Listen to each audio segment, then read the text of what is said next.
Elon Musk ने 2023 में अपनी एआई कंपनी लॉन्च की जिसका नाम था XAI। इलॉन मस्क ने कंपनी लॉन्च की थी तो लोग काफ़ी क्यूरियस थे इस कंपनी के पर्पस और फ्यूचर प्लान्स को लेके। इस कंपनी की वेबसाइट पे ये मेंशन है कि इस कंपनी का पर्पस है टू अंडरस्टैंड द यूनिवर्स। इस चीज़ ने लोगों की क्यूरियोसिटी बहुत ज़्यादा बढ़ा दी थी। इलॉन मस्क का ट्रैक रिकॉर्ड एंटरप्रेन्योरशिप में काफ़ी अच्छा रहा है, तो लोगों को लगने लगा था कि इलॉन मस्क जो है एआई में फिर से रिवॉल्यूशन लेके आएगा। और जब इस कंपनी ने अपना पहला प्रोडक्ट लॉन्च किया जो कि था ग्रॉक, जो कि सिंपल चैटबॉट है और सिर्फ ट्विटर पे अवेलेबल है और इसको एक्सेस करने के लिए $16 लगेगा। और as compared to the other companies, for example Google, Microsoft जो अपने चैटबॉट जो है फ्री में प्रोवाइड कर रही है, तो इस कंपनी ने अपने एक्सपेक्टेशन गिरा दिए और लगने लगा कि इस कंपनी का जो पर्पस है वो अनक्लियर है। रिसेंटली XAI ने दिसंबर 23 में डिस्क्लोज किया था कि वो 1 बिलियन ऑफ फंडिंग रेज करने वाले 20 बिलियन वैल्यूएशन पे। और इस ये जो फंडिंग पिच होगी ये 2 रीजंस पे बेस्ड होगी। पहला रीज़न ये होगा कि OpenAI एक सक्सेसफुल वेंचर रहा है और Elon Musk one of the founders था।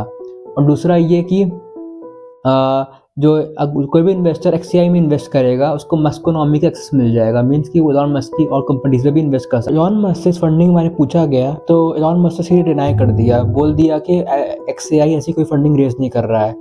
अब यहाँ पर इस डिनाइल के 2 रीज़न हो सकते हैं। पहला रीज़न ये हो सकता है कि इन्वेस्टर्स जो है इलॉन मस्क कंपनी में इन्वेस्ट नहीं करना चाहते हैं, क्योंकि इलॉन मस्क के जो रीसेंट वेंचर्स थे, फॉर एग्जांपल ट्विटर, उसमें इलॉन मस्क ने बैडली परफॉर्म किया था।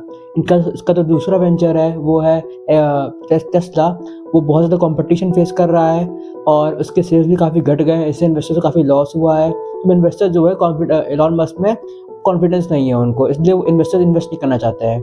अब दूसरा रीज़न आता है यहाँ पर कि इलॉन मस्क को ये रियलाइज़ हो गया है कि जो एआई मार्केट है बहुत फेल हो गया है। अब यहाँ पर बहुत सारे प्लेयर्स हो गए हैं, यहाँ पर एआई की कोई जगह नहीं है क्योंकि इनके पास कोई प्रोडक्ट नहीं है इनका। रिसेंटली इलॉन मस्क ने OpenAI पे केस कर दिया है।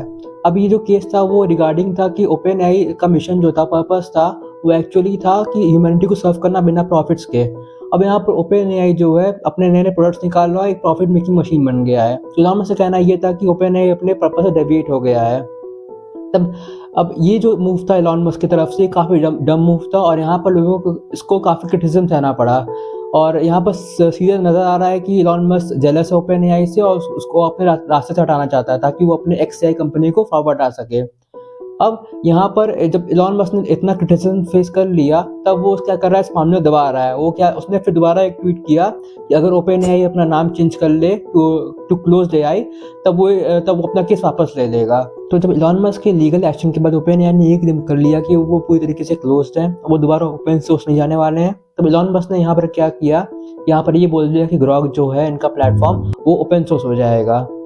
अब यहाँ पर इलॉन मस्क ने सही मूव प्ले किया है और हो सकता है इससे XAI में इसकी ग्रोथ में कुछ फ़र्क पड़े। अब यहाँ पर जो XAI का फ्यूचर है वो सिर्फ डिपेंड करता है इनके प्रोडक्ट्स पे। पहला हो गया इनका ग्रॉक और दूसरा हो गया रिसेंटली इलॉन मस्क ने ये कहा था इंटरव्यू में कि वो ट्रुथ GPT लाने वाला है। इसका मीन्स कि वो जो है ट्रू कंटेंट और AI जनरेट कंटेंट में डिफ्रेंशिएट करेगा। तो अगर ये प्रोडक्ट आ जाता है तो मेरे ख्याल से ग्रोथ हो सकती है XAI में और उसका फ्यूचर ब्राइट हो सकता है। So now time will tell what will happen with this company.